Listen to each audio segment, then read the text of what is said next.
तो आज टॉपिक तो ऐसा शुरू कर रहा हूँ जो थोड़ा सा आप लोगों ने पढ़ा भी होगा, रूस तो समझ में आ जाएगा, चीन वाला मामला थोड़ा सा परेशान करता है। लेकिन जब कल थोड़ा समय मिला तो नक्शों पे जैसे बात की तो यहाँ इतना उलझने की ज़रूरत नहीं, क्योंकि आप रूस का कोई एकीकरण नहीं पढ़ रहे हैं।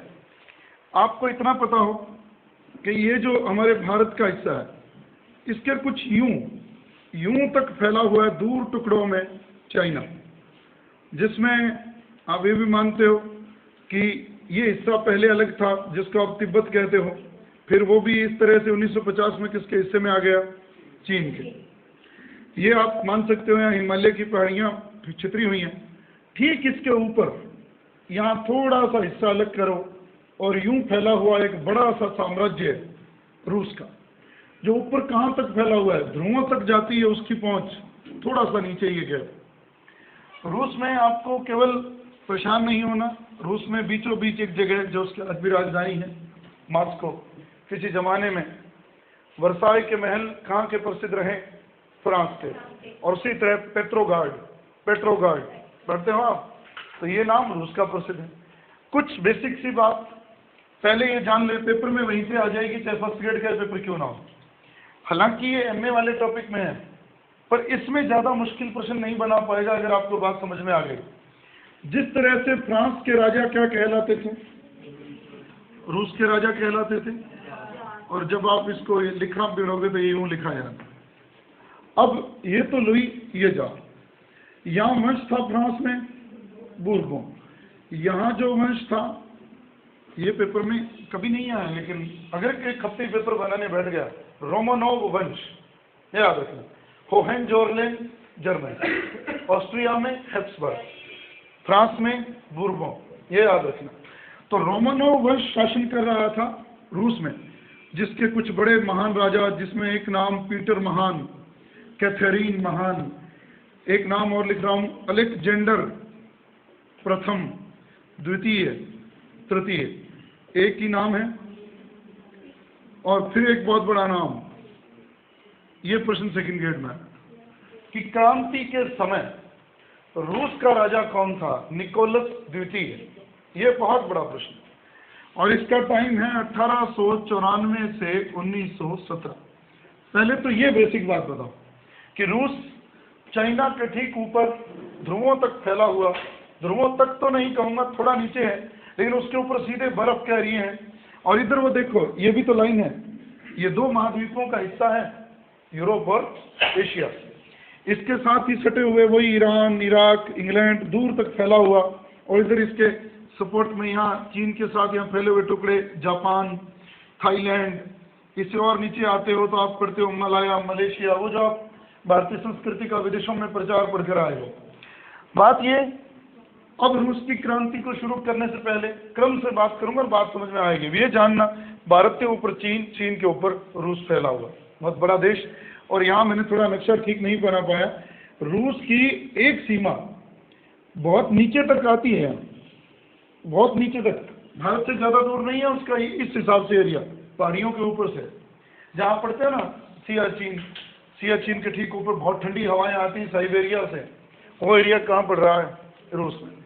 अब सवाल, एक पिक्चर ध्यान में रखें कि ये यहाँ था, बस, और कुछ आपको अंदर जाने की जरूरत नहीं, क्योंकि हम जब क्रांतियाँ पढ़ते हैं तो हमें ये भी पढ़ना पड़ता है, एकीकरण है तो पढ़ना पड़ेगा कौन सी रियासत का, भाई यहाँ वो नहीं है। रूस को ही रूस बनाया हमने, रूस को सोवियत संघ बनाया। वो क्या, देखो रूस में एक लाइन पहले बोल दूं कि पूरी दुनिया में समाजवाद को फैलाने का या समाजवाद को मूर्त रूप देने का काम अगर किसी क्रांति ने किया है तो वो रूस की क्रांति ने किया है, ये जान लें पहले। समाजवाद क्या, एक ही उत्तर जान लें, बहुत ज़्यादा उलझोगे। पूंजीवाद के खिलाफ, सत्ता किसको बांटने की, यहाँ सत्ता की बात नहीं कर रहा, वो कह रहा है कि सत्ता से जो लाभ प्राप्त होते हैं, उत्पादन से जो लाभ प्राप्त होते हैं, उस पर केवल पूंजीपतियों का आधिपत्य नहीं होना चाहिए, उस पर सभी मजदूरों का हक जो है वो होना चाहिए, क्योंकि आखिरकार उत्पादन करने की रूट कौन है, मजदूर, श्रमिक। और इन्हीं के आंदोलन को नाम दिया जाता है कम्युनिस्ट पार्टी, समाजवाद, कम्युनिज्म, साम्यवाद, ज़्यादा दूर का फर्क नहीं है। अब हम बात शुरू करते हैं कि रूस में क्रांति के समय भी नहीं, और उससे ठीक पहले भी जिन लोगों का शासन था वो क्या थे? जार। लेकिन ये जो क्रांति के समय राजा था, जार निकोलस द्वितीय, किसका बेटा था? अलेक्जेंडर तृतीय। याद रखें। अब बात ये, यद्यपि रूस में कहने को तो समाज में 3 तरह के वर्ग थे, उच्च, मध्यम और निम्न, लेकिन फिर भी देखो कैटेगरी के रूप में कितने हैं? 3, अधिकारों के रूप में 2। वो फ्रांस जैसी स्थिति थी, एक तो अधिकार युक्त वर्ग और एक अधिकार विहीन वर्ग। अब सवाल ये है, आपके लिए उलझन सीधी यही खड़ी हो जाती है कि रूस में 2 क्रांतियां हुई, लेकिन ये मत समझना कि अगर ये लिखा है सिलेबस में तो पेपर यहीं से ही आएगा, ये गलत हो जाएगा ना। ये क्रांति हुई तब जब क्या हुआ? ये हुई। ये कुछ नहीं है, 2 घटनाएं घटी हैं रूस में, किसके शासन को खत्म करने के लिए, इतना याद रखना। लेकिन सवाल ये है, रूस होना चाहता था गणतंत्र, लेकिन हो गया समाजवादी गणतंत्र, ये ध्यान रखना। अब बात ये, अब आते हैं कारण। कारणों में सारी भूमिका हो जाएगी कि पहले हम ये पढ़ेंगे कि रूस में जार के खिलाफ 1905 में लड़ाई क्यों हुई, क्या ऐसी व्यवस्था थी जिसकी वजह से रूस में जार के खिलाफ, जहां लोग जार की बहुत इज्जत करते थे, लेकिन अब उसमें सारी कहानी कह दी जाएगी कारणों के बहाने से। पहला कारण आप 2 तरीकों से उसे पढ़ सकते हो। अगर आसान शब्द लिखूं तो वो ये लिख सकता हूं कि सामाजिक विषमता, या आप यूं पढ़ सकते हो 2 वर्गों में बंटा हुआ रूस, अधिकार युक्त वर्ग और अधिकार विहीन वर्ग। अब आपके दिमाग में पिक्चर है कि रूस का एक राजा जो जार है, बहुत अत्याचारी है, किसानों के पास कोई अधिकार नहीं है, मजदूरों के पास कोई अधिकार नहीं है। दास्तां अभी अभी समाप्त हुई है रूस से 1861 में, और ठीक 1905 में क्रांति हो गई। ये सारी घटनाएं कारणों में ही मिल जाएंगी। वो ये सामाजिक विषमता में सिर्फ एक ही लाइन ध्यान रखना कि रूस में भी सामंत कुलीन जो राजा के चाटुकार हैं, वो खुद कोई टैक्स पे नहीं करते, लेकिन बहुत सारा टैक्स लोगों से वसूल लेते हैं। राजा के दरबारों में पड़े हैं, पूरे साम्राज्य की कोई चिंता नहीं है। इसलिए एक वर्ग तो ये हो गया अधिकार युक्त वर्ग, दूसरा हो गया अधिकार विहीन वर्ग। और ये आपको सारी बात ही कह देगा, जारशाही की निरंकुशता। और मेरे ख्याल से इस शब्द को समझने में आपको प्रॉब्लम नहीं होगी। निरंकुशता, जिसकी शक्ति पर कोई भी अंकुश ना हो। फ्रांस में भी तो यही था। फ्रांस के राजा लुई, या यूं कहें राजाओं के ऊपर 14वां, 15वां, 16वां एक ही संस्था नियंत्रण रखती थी, स्टेट्स जनरल, जिसका पिछले 1614 से लेकर 175 सालों तक कोई अधिवेशन नहीं हुआ। इसलिए अब एक संस्था मुख्य हो गई थी जिसका नाम था पार्लियामेंट। ये भी नाम पड़ा है ना, 13 लोगों का एक छोटा सा न्यायालय जो कानूनों की शक्ल देता था राजा के फरमानों को। तो यहाँ जारशाही की निरंकुशता मतलब एक निकल रहा है कि जार के ऊपर कोई भी अंकुश नहीं है, जार जो चाहे करे। कैसे? कुछ स्टेटमेंट हैं जो पेपर में आ सकते हैं। बहुत पहले एक राजा हुआ जिसका मैंने अभी नाम लिया, पीटर महान।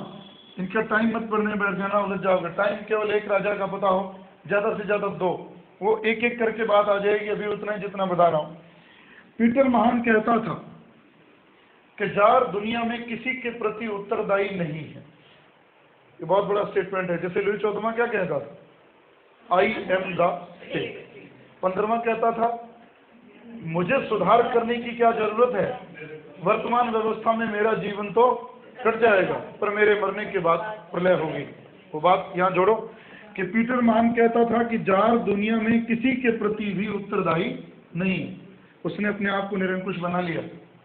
आगे बढ़िए, एक और राजा का नाम लिख रहा हूं जो हुआ तो बाद में, अलेक्जेंडर सेकंड, तृतीय नहीं द्वितीय। कुछ एक एक लाइन ही महत्वपूर्ण, और रूस की क्रांति में कुछ ऐसा विशेष नहीं है। अलेक्जेंडर सेकंड कहता था, इसको लोगों ने मुक्तिदाता का नाम दिया। ये भी ध्यान रखना, ये मुक्तिदाता कहलाया। किसका मुक्तिदाता? क्या किया इसने? इसका पहले टाइम बताओ। 1858 से 1800 1894 नहीं 84, ये सही, 84 से 94 तृतीय। तो अलेक्जेंडर सेकंड कहता था कि यद्यपि निरंकुश तो वो था, उसने भी लोगों पर अत्याचार कम नहीं किए, लेकिन उसने एक काम किया। ये है टाइम आउट, ये प्रश्न याद रखना। 1861 को उसने रूस में इसको दास्तां से मुक्त घोषित कर दिया, रूस को दास्तां को अवैध करार कर दिया और दास बनाना कानूनी जुर्म हो गया। इससे कुछ अच्छा हुआ, इसलिए मुक्तिदाता के नाम से प्रसिद्ध हुआ। लेकिन अत्याचार, निरंकुशता के मामले में इसने भी कोई ढील नहीं दी। अब आइए इस व्यक्ति पर, अलेक्जेंडर तृतीय, ये कहता था दुनिया में एक जार, एक रूस, एक चर्च। ये याद रखना। अभी तक की बातों में ही बहुत सारे प्रश्न हैं, आगे सिर्फ कहानी सुनाऊंगा, वो कुछ नहीं, अभी तो ढांचा बना रहे हैं हम। रूस, दोबारा सुनिए, रूस चाइना के ठीक ऊपर वाले प्रदेशों में, उसकी एक सीमा मंचूरिया से भी लगती है, चीन की यहाँ, और उसके बड़े बड़े राजाओं के नाम के हमने स्टेटमेंट पढ़े कि वहाँ के राजाओं को कहते थे जार। जो वंश था रोमनोव वंश, और रोमनोव वंश में कुछ राजाओं के नाम बड़े विशेषकर पढ़े जाते हैं। पीटर महान, जो कहता था कि जार जो है दुनिया में किसी के प्रति भी उत्तरदायी नहीं है। उसके बाद एक बड़ा नाम अलेक्जेंडर सेकंड, यद्यपि मुक्तिदाता कहलाया किसका, दासों का, लेकिन निरंकुशता में ये भी कम नहीं था। अलेक्जेंडर तृतीय के काल में रूस में औद्योगिक क्रांति का सबसे ज्यादा प्रचार प्रसार हुआ, ये भी प्रश्न है। उद्योगों का प्रचार और प्रसार, ये यूं कहूं औद्योगिक क्रांति का सबसे ज्यादा फैलाव अगर रूस में किसी राजा के काल में हुआ तो वो जार अलेक्जेंडर तृतीय। इस विकास को आगे और गति मिली निकोलस सेकंड के टाइम में, लेकिन यहाँ भी फ्रांस के साथ तुलना करो, यहाँ भी एक वर्ग ऐसा है जो रोज मारा जा रहा है और एक वर्ग जो है शासन के ऊपर अधिकार करके बैठा है। और एक घटना और जोड़ो, फिर हर बात फ्रांस से जोड़ो। फ्रांस में क्रांति कब घटी थी पहली,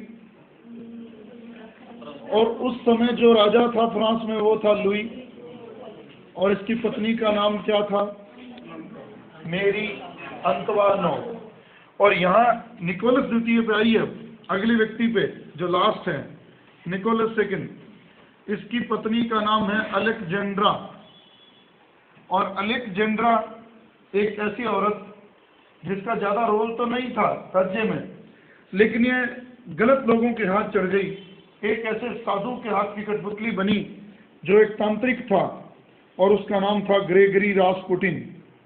ये प्रश्न बहुत बड़ा है, इस पर ज्यादा गौर नहीं करते।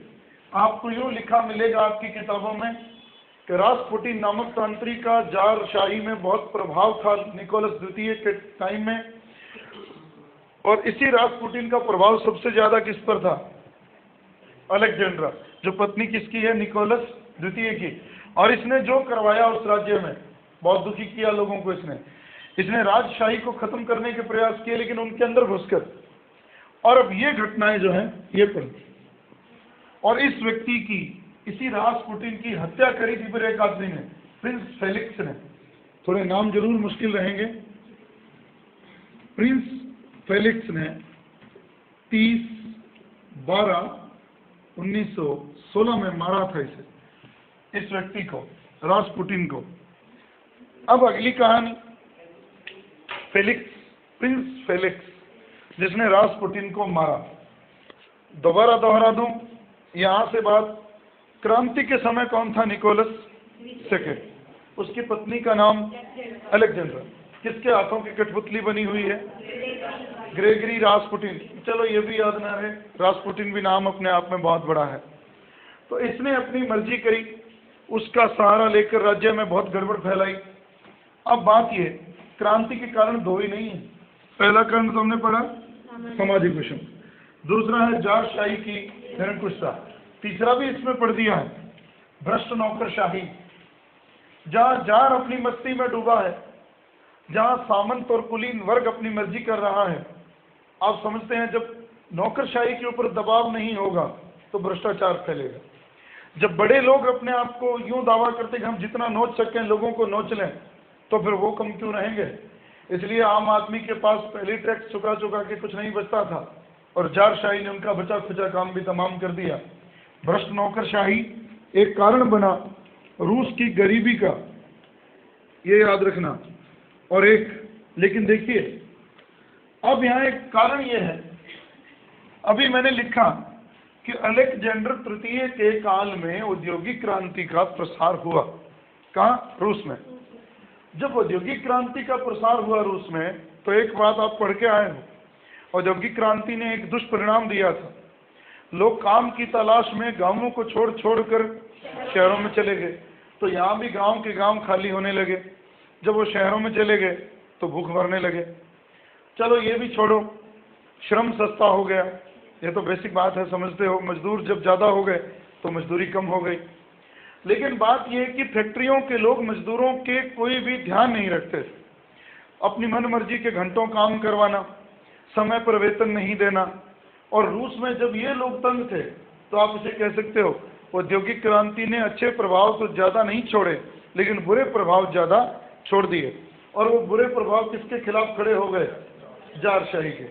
ये हो गई मेन बात। अब एक ऐसी बड़ी घटना जो आपको याद है, बहुत बार चर्चा की है, कि रूस के इतने बुरे दिन चल रहे थे, रूस के राजा कोई भी ध्यान नहीं दे रहे थे रूस पर। और रूस कोई छोटा साम्राज्य नहीं था, बहुत बड़ा था। लेकिन इसी बीच एक घटना घटी और लोगों के दिल में भी रूस के जार की इज्जत थी और वो बिल्कुल गिर गई।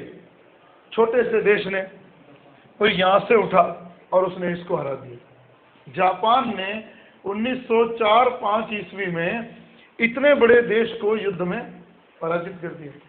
युद्ध में रूस हारा, इसका दुख लोगों को नहीं था। उनको दुख इस बात का था कि जारशाही की पोल खुल गई और वो देश का रक्षक तो कम से कम नहीं। अब यहाँ एक प्रश्न है, 5 सितंबर 1905 को जापान से हारने के बाद रूस को मजबूरी में एक संधि करनी पड़ी, जिसका नाम था पोर्ट्समाउथ की संधि। ये याद रखना। आपको याद हो, हमने नेपोलियन की महाद्वीपीय व्यवस्था में भी इन चीज़ों का कहीं ना कहीं जिक्र किया था, ये थोड़ा ध्यान रखना।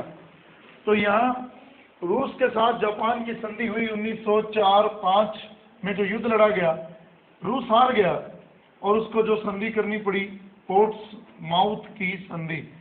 और थोड़ा ये भी ध्यान रखना, ये नाम मुश्किल है, जहाँ संधि होती है वही उसकी जगह का नाम रख दिया जाता है। जैसे आप पढ़ते हो पुरंदर की संधि, सालबाई की संधि, तो ये जगहों के नामों पे रखी हुई है संधियों के नाम। दोबारा पोर्ट्समाउथ साफ साफ लिख देता हूँ। 5 सितंबर 1905। अब सवाल ये, जब ये घटनाएं घट गई, रूस के लोग परेशान हो गए और अब एक व्यक्ति ने रूस के लोगों को इकट्ठा किया। ये फिर एक प्रश्न है। जिसने इकट्ठा किया वो एक पादरी था और उस पादरी का नाम था फादर गेपन। बहुत बड़ा प्रश्न। ये ढांचा जब बिगड़ गया, रूस जब हार गया जापान से, तो विरोध फैला। उस विरोध का नेतृत्व किया एक पादरी ने, जिसका नाम था फादर गेपन। फादर गेपन, इन्होंने उस दिन हड़ताल कर दी, लूटपाट मचाई। लेकिन सवाल ये था कि ये लोग इकट्ठे होकर राजमहल की ओर चले गए, इन पर गोलियां बरसाई गई, सैकड़ों लोग मारे गए, लेकिन फादर गेपन बच गया। बाद में लोगों ने फादर गेपन को मार दिया था कि वो क्यों नहीं मरा, हम लोग क्यों मरे, उसको गोली क्यों नहीं लगी, कि शायद वो किससे मिला हुआ था, राजतंत्र से या राजाओं से, तो उस बेचारे को ऐसे ही मार दिया। अब यहाँ एक मोड़ लेगी कहानी, वो ये, जब जनता ने तमाशा मचाया 22 जनवरी 1905 को, और जब सैकड़ों लोग मर गए, उस दिन रविवार का दिन था और इसको नाम दिया गया खूनी रविवार की घटना। किसके नेतृत्व में घटी? फादर गेपन के। निकोलस द्वितीय ने गोली चलवाई, लोग मर गए, लेकिन सवाल ये, भीड़ ठंडी नहीं हुई, उग्र हो गई और निकोलस द्वितीय को एक घोषणा करनी पड़ी कि मैं रूस में कुछ सुधार करूंगा, अब मैं रूस को कुछ ठीक करूंगा। और यहाँ से आपकी थोड़ी परेशानी शुरू होती है। यहाँ आप थोड़ा, आपको समझना है, बात अभी तक तो आसान थी, थोड़ी सी मुश्किल वही है। अब एक प्रश्न, सीधी तो मैंने कहानी बता दी, प्रश्न ये देखो, रूस के जार निकोलस ने, पहले तो ये बताओ कि क्रांतियां 2 घटी हैं, कब कब, और दोनों के टाइम राजा कौन था? हाँ, ये नहीं कि 1905 में था और 17 में नहीं था, दोनों में ही था। निकोलस द्वितीय ने कुछ सुधारों को स्वीकार किया। कौन सी घटना से? 1905 की। और उसने कहा चलो ठीक है, मेरी निरंकुशता पर कुछ आप लगाओ, कटाक्ष करो, कोई बात नहीं, उसके लिए आप एक संस्था बना दो जिसमें जनता के चुने हुए लोग होंगे। ये नाम बहुत बड़ा, ड्यूमा, जिसको आप यहाँ संसद कहते हैं। तो उसने एक और काम भी कर लिया। देखो आखिरकार घूम फिर के बात वही हो जाती थी, कान इधर से पकड़वाते थे। इसमें तो जनता के चुने हुए लोग हैं मान लो, उसके साथ साथ उसने इसका एक सदन और बना दिया जिसका नाम ये रखा गया साम्राज्य परिषद। इसमें चुने हुए लोग किसके होंगे? राजा के, और फैसला बहुमत से होगा, और ये बहुमत किसके पक्ष में होगा? तो कहने को ड्यूमा बनी। ड्यूमा, उसके उदारवादी लोग चुने गए, भंग कर दी गई। एक लाइन में उत्तर दे रहा हूं। फादर गेपन के नेतृत्व में 22 जनवरी 1905 को घटना घटी, सैकड़ों लोग मरे, खूनी रविवार, बहुत बड़ा इतिहास में स्थान। फादर गेपन को बाद में लोगों ने मार दिया, लेकिन भीड़ क्रुद्ध हो गई, जनता दबी नहीं। आखिरकार निकोलस द्वितीय को कुछ सुधार घोषित करने पड़े और उसने एक संस्था का निर्माण किया, ड्यूमा। लेकिन सवाल ये, बना दी, 100 दिन से ज्यादा उसके सुधार चले नहीं, उसने ड्यूमा को भंग कर दिया। फिर चुनाव करवाए, वो अपने पक्ष के लोग ज्यादा, फिर नहीं आए। 3 बार ड्यूमा बनाई गई, भंग की गई, संख्या याद रखना, 3 बार। तीसरी बार ड्यूमा को कंप्लीटली उसने खत्म ही कर दिया। तो ये क्या हुआ? आप क्या कहोगे इसे? निकोलस द्वितीय ने दबाव में आकर सुधारों की घोषणा की, लेकिन बहुत जल्द उसने उन सुधारों पर पानी फेर दिया और वो प्रतिक्रियावादी हो गया। अब सवाल ये, 1905 की घटना इतनी सी घट गई, उस घटना ने एक चीज को अंजाम दिया, निकोलस द्वितीय को सुधार करने के लिए मजबूर किया, लेकिन वो सुधार ज्यादा लंबे समय तक कामयाब नहीं हुए, इसलिए कुछ वर्षों तक शांति रही। वो शांति शायद बनी रहती अगर प्रथम विश्व युद्ध ना हो। रूस की तो फसाद सारा वहीं से पड़ा। देखो, एक आदमी गरीब हो, ऊपर से उलझ जाए, पैसा नहीं हो। एक बार हमने कहीं पढ़ा था अखबार में, रूस के पास इतना गोला बारूद है कि उसके पास इतना पैसा नहीं है कि उसको जला सके। ये हालात थे रूस के। रूस के पास बहुत हथियार जखीरा है। रूस किसी समय दुनिया की महाशक्ति था, दूसरा विश्व युद्ध खत्म होने के बाद। टूटा किससे? शीत युद्ध से। सोवियत संघ 1991 में टूटा है।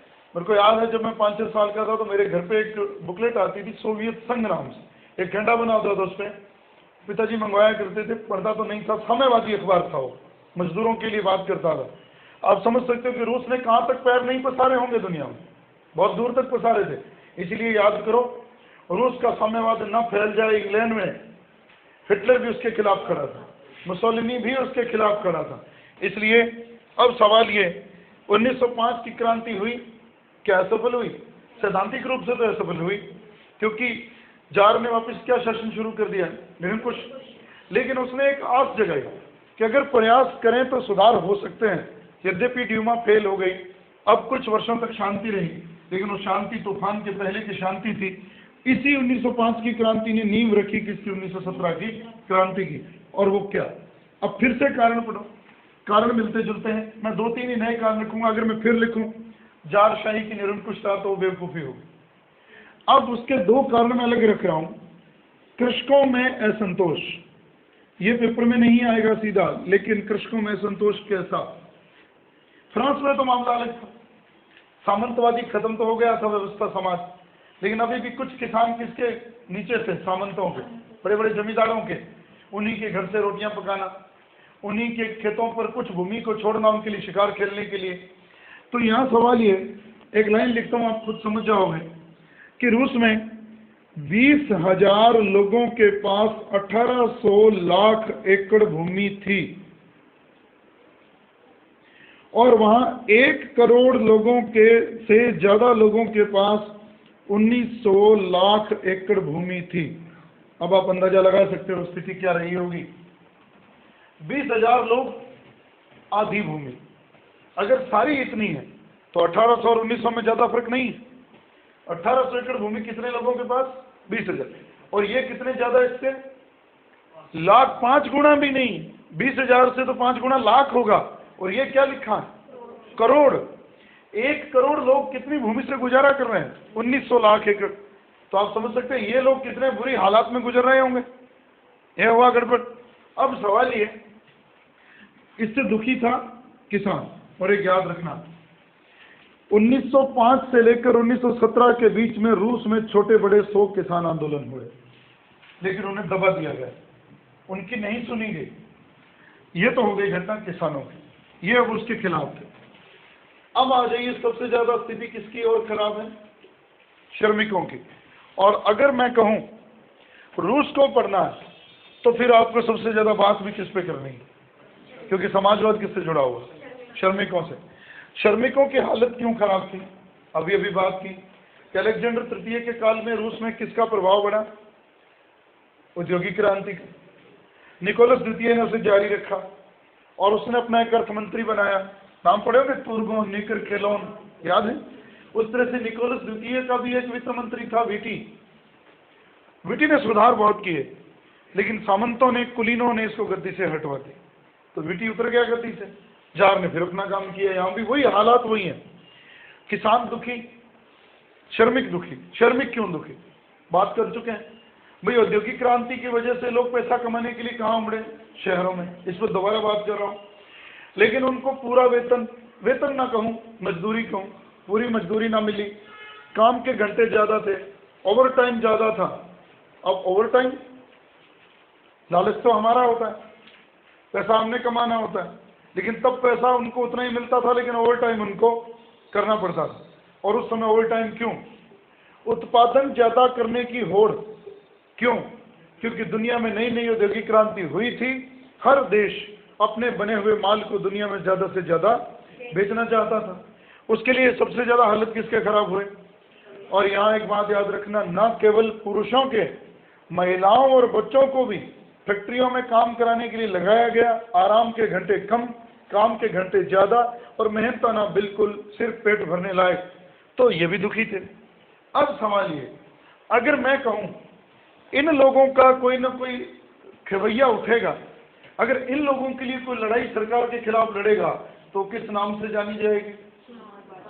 आप यूं याद रख लें, कहने को तो समाजवाद की परिभाषा अलग है, पर अगर मैं इसको यूं ही जोड़ दूं, अगर श्रमिकों के अधिकारों की कोई बात करता है तो वो समाजवाद करता है, कम्युनिज्म करता है। अब हुआ क्या? यहाँ एक प्रश्न है। रूस में समाजवाद की जोत जलाने वाले 2 लड़के, सबसे पहले एक का नाम तो था हर्जेन और एक का नाम था चर्नोशेवेस्की। ये नेम भी हो, चर्नोशेवेस्की। ये थोड़े नाम जरूर मुश्किल हैं, पर ये एक बहुत बड़ा प्रश्न। हर्जेन और चर्नोशेवेस्की, ये नाम याद है, थोड़ा और चेक कर लेना। ये 2 नाम पढ़ोगे किताब में छोड़ जाओगे। बहुत बारीक प्रश्न है ये। अगर मुश्किल करेगा प्रश्न को तो ये जो हम उसको नहीं पढ़ पाते। श्रमिकों के असंतोष के खिलाफ रूस में सबसे पहले समाजवाद की जोत जलाने वाले हर्जेन और चर्नोशेवेस्की थे। इन लोगों ने समाजवादी आंदोलन चलाया, मजदूरों के लिए आंदोलन चलाया। इनके शिष्य जो लोग बने, इनके अनुयायी जो लोग बने, वो 2 नामों से जाने गए। ये भी बहुत बड़ा प्रश्न है। नोरोदनिक और पीपुलिस्ट, या पॉपुलिस्ट भी कहते हैं इनको, दोनों नाम है, पॉपुलिस्ट या पीपुलिस्ट।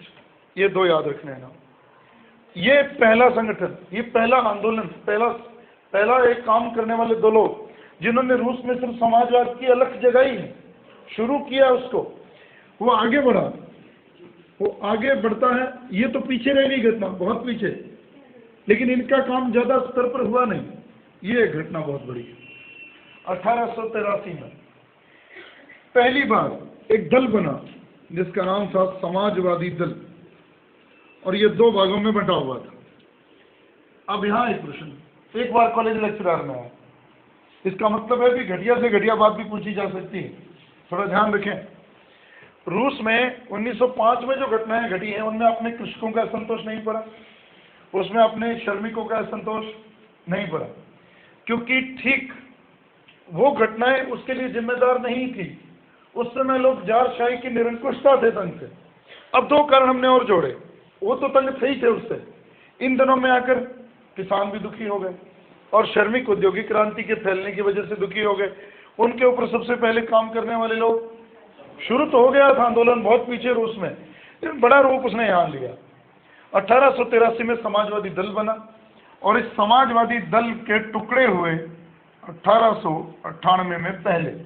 ये ध्यान रखना, इन लोगों के शिष्य, वो इनके अनुयायियों को पुकारा जाता है नरोदनिक और पीपुलिस्ट या पॉपुलिस्ट।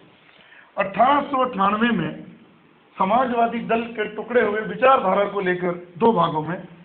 एक का तो नाम पड़ा क्रांतिकारी समाजवादी दल, जो बिल्कुल उठापटक करना चाहता था, आमूल चूल परिवर्तन। दूसरे का नाम थोड़ा अंग्रेजी में लिख लीजिए, आपको पेपर में यूं ही आएगा, सोशल डेमोक्रेटिक दल या पार्टी। लेकिन सवाल यही है, प्रश्न ये थोड़ा समझना है, ये टुकड़ा किससे निकला था,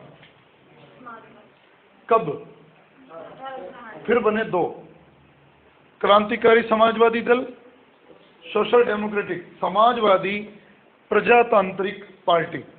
लेकिन बात ये, अगर ये क्रांतिकारी समाजवादी दल है तो क्या ये प्रजातंत्र में विश्वास रखेगा, नहीं रखेगा, ये अलग हो गया, विचारधाराएं अलग थी।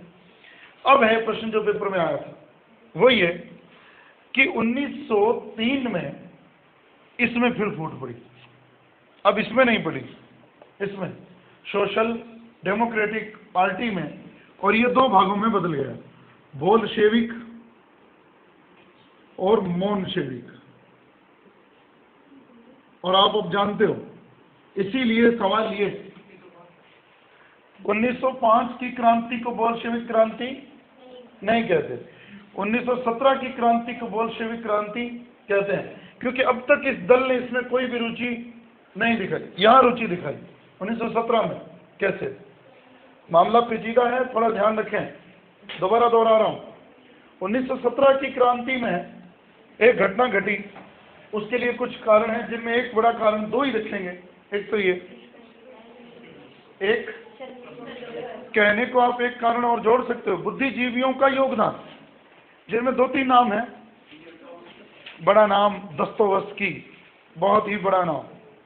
लेकिन यहाँ एक चीज और ध्यान रखना, यहाँ बुद्धिजीवी लोगों ने ज्यादा काम किया नहीं, सिर्फ उन लोगों की प्रेरणा पाकर लोगों ने काम तो किया।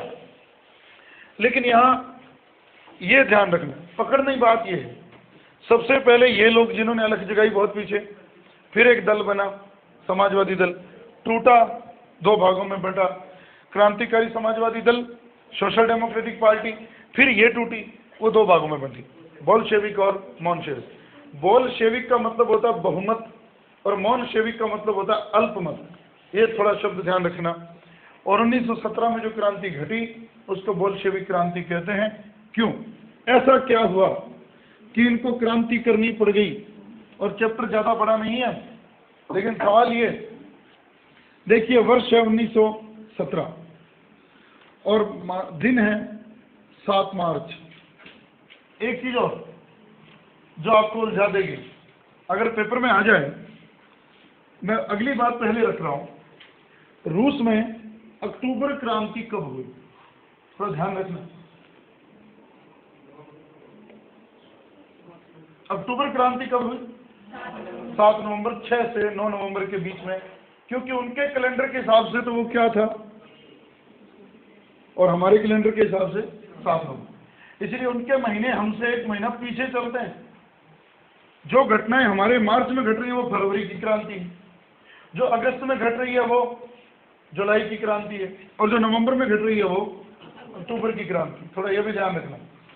तो 1917 में, अब ये भूल जाइए, 1917 का वर्ष था। बोल्शेविक दल रूस की इस फैसले से नाराज था कि रूस ने अपने आप को पहले विश्व युद्ध में शामिल कर लिया। बोल्शेविक दल रूस का प्रथम विश्व युद्ध में शामिल होने का विरोध कर रहा था।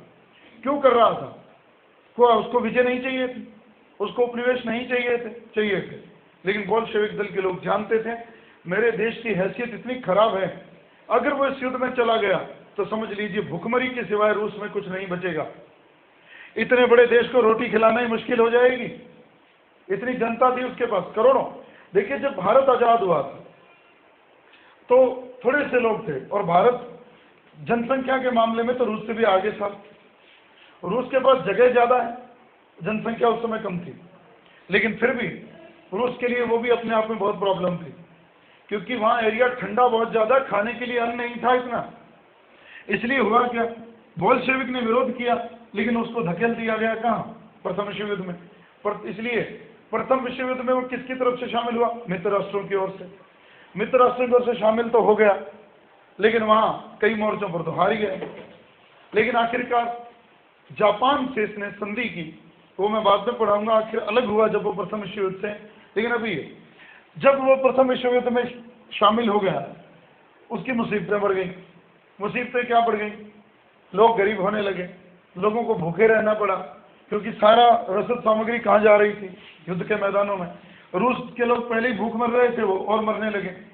अब ये घटना तो घटी, इसका परिणाम क्या हुआ, इसका परिणाम ये हुआ, 7 मार्च 1917 के दिन एक बहुत बड़ा नगर रूस का पेट्रोगार्ड, जिसको पेट्रोगार्ड भी कहते हैं, जनता ने भीड़ इकट्ठी कर ली और लूटना शुरू कर दिया दुकानों को, शराब की दुकानों को, राजा के जो महल, राजा के बनाए हुए छोटे मोटे को संस्थान, उनको तोड़ना शुरू कर दिया।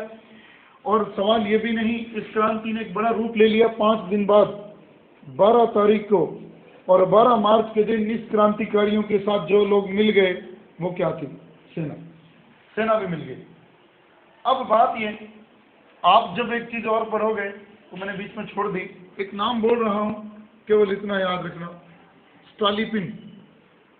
अभी लिखा रहने दो, अभी बीच में छोड़ूंगा तो फिर गड़बड़ हो जाएगी, बाद में याद कराना, बात करेंगे। 12 मार्च को क्रांतिकारियों के साथ कौन मिल गई, सेना मिल गई। इसको कह दिया गया फरवरी क्रांति। यद्यपि इस क्रांति ने एक ऐसी उथल पुथल को जन्म दिया, इसको समझने के लिए फ्रांस की ओर आओ। आप लोगों को बेहतर उत्तर पता है, फ्रांस में यद्यपि 4 बार संविधान लिखा गया। पहला संविधान 27 अगस्त 1789, मानवाधिकारों की घोषणा। लेकिन सवाल ये, मानवाधिकारों की घोषणा हो गई, संविधान लिखा गया, उस संविधान में एक बात और कही थी, देश की एक व्यवस्थापिका सभा होगी, जनता के द्वारा चुने हुए लोग होंगे, 745 लोग होंगे। लेकिन यहां ये लौटकर सवाल ये, एक लाइन और जोड़ो, एक तरफ तो व्यवस्थापिका काम कर रही थी फ्रांस में, दूसरी तरफ अगर कहूं वास्तविक सत्ता किसके पास थी, पेरिस की कम्यून। बार बार चर्चा की थी। कम्यून क्या थी, नगर की परिषद थी वो, लेकिन पूरे फ्रांस की राजनीति पर वो छाई हुई। उसी ने आतंक का राज्य स्थापित कर लिया, कभी जैकोबिनों के हाथ में आकर। यहाँ आ जाइए, यहाँ एक चीज और ध्यान देना, क्रांति तो हो गई, जनता ने तमाशा तो कर दिया, राजा को पकड़ लिया, लेकिन सवाल ये, परिणाम क्या हुआ, राजा ने स्वीकार कर लिया, मैं हार गया, लेकिन उसका परिणाम यह कि क्रांति के दौरान हर एक शहर में छोटी छोटी परिषदें स्थापित की गई और उन परिषदों को नाम दिया गया सोवियत। और इनका नाम यह है क्रांतिकारी सोवियत या क्रांतिकारी परिषदें। मामला खराब हो रहा है, वही घटना यहाँ वापस आ रही है फ्रांस वाली। आप यूं पढ़िए, सोवियत अगर हर जगह बनी है, क्रांतिकारी साम्यवादियों ने स्थापित कर ली है, तो यहाँ भी तो हुई है, पेट्रोगार्ड में भी तो हुई है। तो अब 2 चीजें एक साथ चलाऊंगा, यहाँ थोड़ा दिमाग लगाना। सोवियतें बन गई किन लोगों की, क्रांतिकारियों के छोटे छोटे संगठन शहरों में, उन्होंने शासन पर अधिकार कर लिया, अपनी मर्जी चलाने लगे। इधर अब सोवियत के साथ मिलकर कुछ लोग ये भी थे पुराने ड्यूमा के लोग, उन्होंने किसके साथ समझौता किया, सोवियत, वो भी तो जनता के द्वारा चुने हुए थे। उन्होंने कहा अपन मिलकर एक अस्थायी सरकार बना देश को चलाने के लिए, जिसमें इसकी जगह नहीं हो। ये एक थोड़ा आपको पकड़नी है बात। 1917 की क्रांति ने, 7 मार्च और 12 मार्च की क्रांति ने रोमानोव वंश को खत्म कर दिया, जारशाही को खत्म कर दिया और एक अस्थायी सरकार बनाई। किन लोगों ने मिलकर, सोवियत और ड्यूमा के लोगों ने मिलकर। लेकिन ये ज्यादा दिन नहीं चल सकी। किस मुद्दे पर लफड़ा हो गया, प्रथम विश्व युद्ध चल रहा था, रूस के हालात दिन प्रतिदिन खराब थे। अब सवाल ये कहे कि हम जो आदेश दें सैनिक वो माने। ये कह रहे थे जिन्होंने, देखो 2 चीजें चल रही थी, परिषद तो अलग ही पड़ी रही, ये तो चल ही रही थी। अगर इन दोनों ने मिलकर जो संस्था बनाई है, गणतंत्र जो बनाया वो अलग है, ये अलग है, और ये सरकार अलग है। ये कहते हैं हमारी मानो, ये कहते हैं हमारी मानो। इन्हीं दिनों में एक घटना, ये प्रश्न बहुत बड़ा है। 16 अप्रैल 1917, दिन बहुत बड़ा था। 16 अप्रैल 1917 को रूस से भागा हुआ एक लड़का रूस वापस आ गया, स्विट्जरलैंड, लेनिन।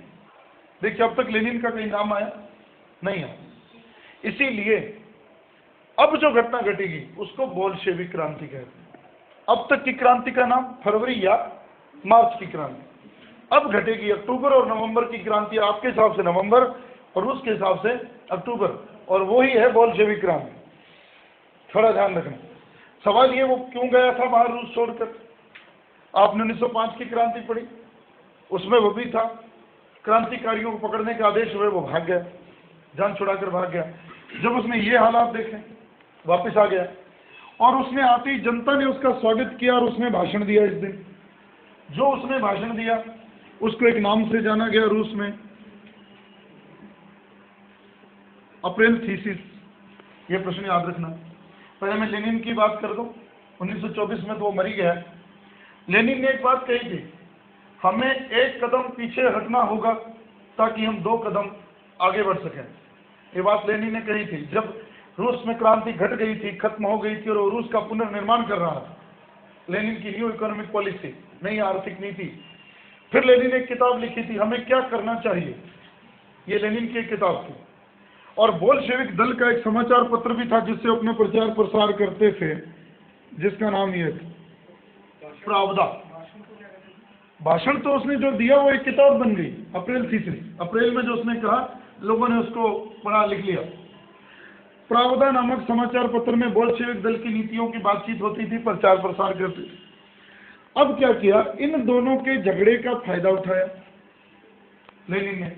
अभी एक और पेचीदा चीज जोड़ रहा हूं जो आपको थोड़ी और परेशान करेगी, और वही लोग हैं जो क्रांति के ऊपर छाए। थोड़ा वापस पीछे लौटिए, रुकिए, वापस वहीं आ रहा हूं, याद हो जाएगा, दोबारा बोल दूं। सोवियत और ड्यूमा के लोगों ने मिलकर क्या बनाई? अस्थायी सरकार। लेकिन इसके बराबर ये तो खड़ी थी, ये भंग होकर किसमें आ गई? इसमें आ गई। अब बात ये, इनमें झगड़ा हुआ, इस झगड़े का लाभ उठाने वाला लेनिन। अब सवाल ये, पीछे लौटो, जब ये बनी थी तो युद्ध के दौरान, जब तक युद्ध चल रहा है, हमारा रूस फंसा हुआ है, तब तक देश का शासन चलाने के लिए 3 बड़े नेताओं को काम दिया है, जिनमें नाम लिख रहा हूं। सबसे बड़ा नाम है केरेंस्की। सिर्फ नाम याद रख लेना, ज्यादा चीजें बताऊंगा उलझ जाओगे। एक नाम है गुश्काव और एक नाम है मिल्यूकाव। 3 लोग किसमें थे? अस्थायी सरकार। अभी तो इतना ही याद रख लें, ये रटने हैं 3 नाम। अस्थायी सरकार में 3 बड़े लोग थे, केरेंस्की, गुश्काव और मिल्यूकाव। पूरे नाम नहीं लिखे मैंने, इतना ही याद रख लें। ये हैं 3 नाम। अब इसी के साथ एक कड़ी जोड़ दो, 3 नाम लिख लें। और अब बात ये, केरेंस्की ने थोड़ी तानाशाही दिखाई, और सवाल ये, इसमें केरेंस्की ने इन लोगों के ऊपर थोड़ी तानाशाही दिखाई, इनने इसकी खिलाफत की।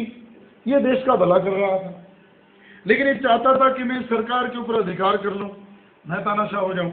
उधर लेनिन भी है। तब थोड़ा यहाँ मामला और टेढ़ा है। जब ये अस्थायी सरकार, इसमें झगड़ा चल रहा था और रूस के हालात खराब हो रहे थे प्रथम विश्व युद्ध के मोर्चे पर, जनता ने एक और क्रांति की, जिसको भी मैंने अप्रैल की क्रांति, अपने यहाँ तो अप्रैल और वहां वो हो गई मार्च की क्रांति। उसमें लेनिन भी था, लेकिन लेनिन ने किसी पीठ के पीछे रहकर इस अस्थायी सरकार को खत्म कर दिया और सरकार दे दी 20 लोगों के हाथ में। व्यवस्थापिका गई, 20 लोग चलाएंगे देश को, और उस 20 लोगों की शिरोमणि किसे बना दिया? केरेंस्की को। केरेंस्की ने फिर तानाशाही शुरू कर दी। अब लेनिन से रहा नहीं गया। लेनिन ने, मैं सीधी बात में उलझाऊं नहीं, फिर लेनिन ने क्रांति की 6 अक्टूबर से लेकर 8 या 9 अक्टूबर नवंबर के बीच में अपने हिसाब से, और वो कहलाई क्या? अक्टूबर की क्रांति। इसे कहते हैं बोल्शेविक। इनको हटाया गया और देश में एक बोल्शेविक सरकार स्थापित कर दी गई, जिसको आप ये कहते हो समाजवादी सरकार स्थापित हुई। और लेनिन ने तुरंत देश का शासक बनते ही उसने प्रथम विश्व युद्ध से अपने आप को अलग कर लिया। ये प्रश्न पेपर में आ सकता है इस बार, और पूरी कहानी ना आए, ये आने के चांसेस हैं कि प्रथम विश्व युद्ध से अलग रूस हुआ कौन सी क्रांति की वजह से? बोल्शेविक। और रूस अलग हुआ तो कौन सी संधि हुई और किसके साथ? यह है प्रश्न। 3 मार्च 1918, और वो संधि जिस देश के साथ हुई, जापान, और इस संधि का नाम था ब्रेस्ट लिटोवस्क या ब्रेस्ट लिटोवस्क की संधि भी कहते हैं, यूं ब्रेस्ट लिटोवस्क की संधि। इस संधि से रूस ने अपने आप को प्रथम विश्व युद्ध से हटा लिया और लेनिन ने एक घोषणा की, अब मेरे को इससे हटाना जरूरी था क्योंकि रूस की हालत नहीं है कि युद्ध को और जारी रख सके। इसीलिए लेनिन ने क्या किया, अभी काम खत्म नहीं हुआ, अभी क्रांति तो अभी बाकी है, ये तो घट गई। अब सवाल ये, अब आपको एक था, और इसी से आपको पिछली पूरी कहानी में समझ में आ जाएगी। सरकार किसने बनाई? लेनिन ने बनाई। लेनिन क्या था? समाजवादी। युद्ध से अलग करने वाला कौन था? रूस को कर दिया। यह बात किसे पसंद नहीं आई? मित्र राष्ट्रों को। भाई रूस तो छोटी सी ताकत नहीं था, भले ही उसका अंदर का ढांचा खराब था, दुनिया के लिए तो एक बहुत बड़ा साम्राज्य था वो। मित्र राष्ट्रों को क्या पसंद नहीं था, या यूं कहूं क्या पसंद नहीं था? क्योंकि पूंजीवादी लोग समाजवाद का कब समर्थन करेंगे? उसमें अमेरिका भी था, उसमें इंग्लैंड भी था, उसमें फ्रांस भी था। तो उन्होंने किससे कन्नी काटनी शुरू कर दी? लेनिन से। या यूं कहूं समाजवादी सरकार को उन्होंने सहयोग करना बंद कर दिया युद्ध के बाद, क्योंकि जापान हार गया, जर्मनी हार गया, युद्ध तो खत्म हो गया 11 नवंबर 1918 को। उसके बाद लेनिन तो अपने काम में लग गए। उसने काम क्या किया?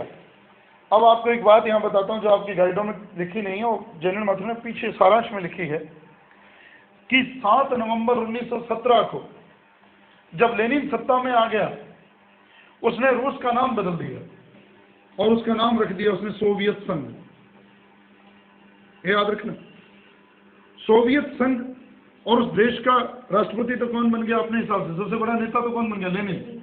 और उसने अपने नीचे मंत्रिमंडल का अध्यक्ष जिसे बनाया, जिसको आप खबरों में सुनते रहे हो, मिखाइल गोर्बाचेव। सुना है? 2 नीतियां थी, ग्लासनोस्ट और पेरेस्ट्रोइका। ये 2 नीतियां इसकी प्रसिद्ध हैं, ग्लासनोस्ट, पेरेस्ट्रोइका। हाँ, ये मूल इसका सारा दायां हाथ था ये मिखाइल गोर्बाचेव। किसकी सरकार में? लेनिन की सरकार में। और अब ध्यान रखना इनके अर्थ क्या। पहले तो मैं बात पूरी करूं, उसको एक बार रखी हो तो फुटनोट में था। लेनिन ने सरकार बनाई रूस में कौन सी? समाजवादी, जिसे मित्र राष्ट्र पसंद नहीं करते थे। और उन्होंने क्या किया? अपनी पक्ष के लोगों को रूस में सपोर्ट करना शुरू कर दिया। अपनी पक्ष मतलब जो किसके खिलाफ है? लेनिन के, समाजवाद के, उनको सपोर्ट करना शुरू कर दिया। और उन्होंने रूस में आतंक मचाना शुरू कर दिया, क्योंकि उनको सपोर्ट किससे मिल रही थी? इंग्लैंड, फ्रांस, अमेरिका जैसे देशों से। और इस आतंक को एक नाम दिया गया, श्वेत आतंक। ये ध्यान रखना। और इस श्वेत आतंक को एक और नाम दिया जाता है युद्धकालीन साम्यवाद। ये युद्धकालीन साम्यवाद तो कई चीजों के साथ जुड़ा है। युद्ध से अलग होने के बाद रूस का पुनर्निर्माण से भी जुड़ा है और अपने दुश्मनों को खत्म करने से भी जुड़ा है। अब आपको उत्तर आ जाए, श्वेत आतंक किसके खिलाफ था? लेनिन के, समाजवाद की। किसकी तरफ से सपोर्ट था उसको? मित्र देशों की ओर से। इसको नाम दिया गया श्वेत आतंक, गोरे लोगों का सपोर्ट। और अब लेनिन को इससे निपटना था। लेनिन ने एक काम किया, एक अदालत बनवाई स्पेशल, जैसे उसने रोबेस्पियर में क्या बनाया था? 2 तरह की, जन सुरक्षा समिति और सार्वजनिक रक्षा समिति। तो इसने क्या किया? एक अदालत बनाई जिसका नाम रखा गया चेका। चेका एक अदालत थी, जो इससे जुड़े थे इनका फैसला होता, और फैसले का मतलब क्या? मृत्युदंड। ऐसा करके उसने, अब आपको पढ़ना क्या? चेका के माध्यम से लेनिन ने श्वेत आतंक के ऊपर कौन सा आतंक खड़ा कर दिया? लाल आतंक। लाल आतंक क्यों? समाजवादियों का और साम्यवादियों का झंडा कैसा? लाल। इसको उन्होंने लाल आतंक कहा। जब आप भारत का इतिहास पढ़ो और लाला लाजपत राय को पढ़ो, all India trade union Congress AITUC AITUC, उसके पहले अध्यक्ष बने कलकत्ता में लाला लाजपत राय। और उसको जब आप आगे पढ़ो, साम्यवाद का विकास पढ़ो, भारत में मजदूर आंदोलन का विकास पढ़ो, तो उसमें आपको ये भी मिलेगा, लाल सेना, लाल आतंक, ये भी लाल सरकार, जो कहां से सपोर्ट होती थी उसको? रूस से। दुनिया में समाजवाद और साम्यवाद को जहां भी सपोर्ट किया इंटरनल रूप में, चीन में भी, किसने? रूस ने। अब बात ये, श्वेत आतंक को दबाया गया किस आतंक से? किस अदालत के माध्यम से? और जिसने दबाने का काम किया ट्राटस्की, सेनापति बनाया लेनिन ने इसे दबाओ, और उसने इसे दबाया। ये तो घटना घटी। अब क्रांति हुई पूरी। इस तरह से उसने श्वेत आतंक को दबा दिया और रूस को क्या बना दिया? समाजवाद। समाजवादी रूस का नाम फिर बना सोवियत संघ, जो बना कब था? 1917 में, और वो टूटा कब? 1991 में। 1991 में किसकी समाप्ति हुई? शीत युद्ध की। और शीत युद्ध जैसे खत्म हुआ, सोवियत संघ टूट गया और उसकी रियासतों को मिली उससे आजादी। और अब बात की, लगभग 70 वर्षों तक सोवियत संघ रहा। सोवियत संघ 70 वर्षों से थोड़ा ज्यादा, क्योंकि 1917 में बना और 1991 में टूट गया। 4 साल बढ़ गए, 74 सालों तक वो सोवियत संघ रहा, फिर वो टूट गया। और टूटने के बाद रूस भी कमजोर हो गया। और अब बात ये, जब ये सोवियत संघ बना था तो उसके मंत्रिमंडल में ये काम किसको दिया गया? मिखाइल गोर्बाचेव को। ग्लासनोस्ट का मतलब होता है खुलापन। ये उसने खुलापन किस में अपनाया? व्यापार में। पेरेस्ट्राइका का मतलब होता है पुनर्निर्माण। पुनर्निर्माण किसका? रूस का, जो किसकी वजह से खंडित हो गया? जारशाही की वजह से। जारशाही ने रूस की तरक्की नहीं होने दी, इसलिए जारशाही के खिलाफ उन्होंने रूस के पुनर्निर्माण। और ये तो पॉलिटिकल साइंस में बहुत बार प्रश्न आते हैं, ये नीतियां दोनों किसकी हैं? गोर्बाचेव की, जो किसके? लेनिन के नीचे काम कर रहा था। अब देखो, कहने को क्रांति उलझी जरूर है, पर इसमें करीब करीब 20-25 प्रश्न हमारे सामने आए, जिसमें जारशाही की निरंकुशता में एक प्रश्न कि जार कौन था क्रांति के समय? निकोलस सेकंड, 1894 से 1917। उसी के काल में 2 क्रांतियां घटी हैं, एक 1905 और एक 1917। 1905 की क्रांति से संबंधित है खूनी रविवार की घटना, फादर गेपन। और 1917 में जो बड़ी घटना है, पेट्रोगार्ड की भीड़ ने रोमानोव वंश का अंत कर दिया। ड्यूमा और क्रांतिकारी सोवियत में संघर्ष हुआ, सत्ता बोल्शेविकों ने हथिया ली और उन्होंने समाजवाद स्थापित कर दिया। और मित्र राष्ट्रों ने उसमें टांग अड़ाई, किस नाम से? श्वेत आतंक के नाम से। उसको उसने एक अदालत के माध्यम से दबाया, चेका। और चेका में जिसको डिसीजन मिलता था मौत का, उसके आगे काम कौन करता था? ट्राटस्की। और उसको आतंक का नाम दिया गया, लाल आतंक। और याद रहे, लेनिन ने एक किताब लिखी थी, हमें क्या करना चाहिए। और लेनिन कहता था, अगर हमें 2 कदम आगे बढ़ना है तो हमें 1 कदम पीछे हटना होगा।